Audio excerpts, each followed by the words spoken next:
Hello and welcome to your next module video.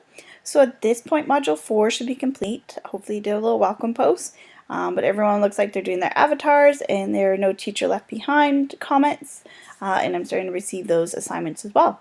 So here we go for module 5. All of this module is again in 2 weeks, and so therefore due June 20th.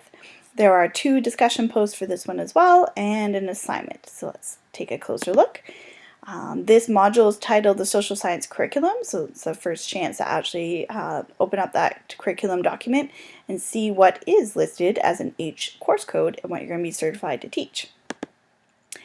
So the most often course code that runs is the HSP in pretty much every school board, and it's probably the reason you're qualified to take this ABQ is because you have some kind of background in social psych and anthro. So that course code is the introduction to it.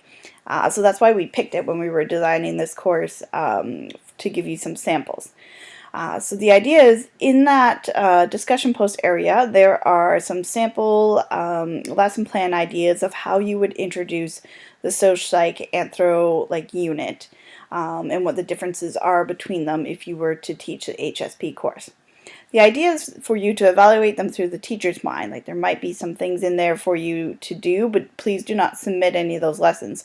What you're trying to do is think about things that you would change, how would you use them, how would you make them more engaging, what would you do to make a 21st century learner more interested in doing it. So take some time to reflect on those different kinds of lesson plans and ideas.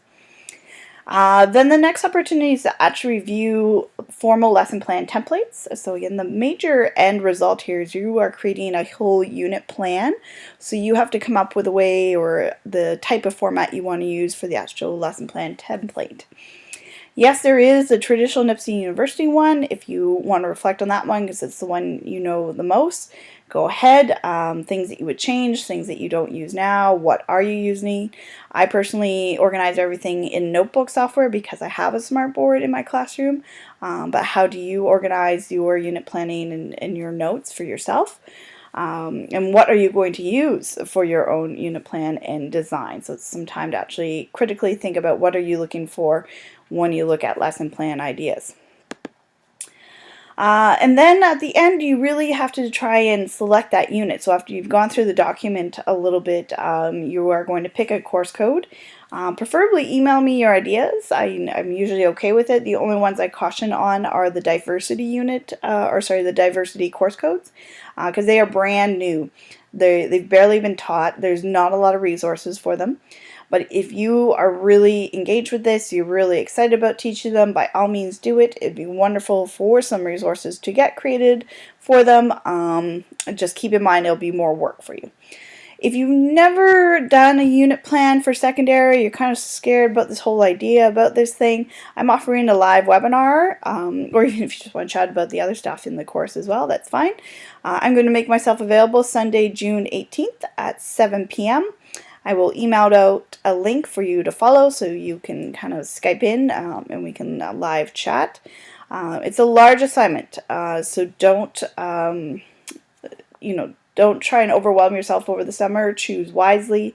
That live webinar usually only takes about 30 minutes or so, but I'm happy to do that on a one-on-one basis as well if that time slot doesn't work for you. Okay, and then the assignment for this one is a little shorter. It's literally just a little bit of a scavenger hunt, getting you to think about some of the things in secondary world and there are terms that we use between college and essential and what all those course codes mean and such. So go through the document. My caution is, although this is getting better, make sure that you use the 2013 document. Both of them are still listed on the Ontario curriculum website, so just make sure you are using the most revised version of it. And you submit that to the Dropbox and then you are done. Again, if there's any questions, please email me. Good luck with the next module.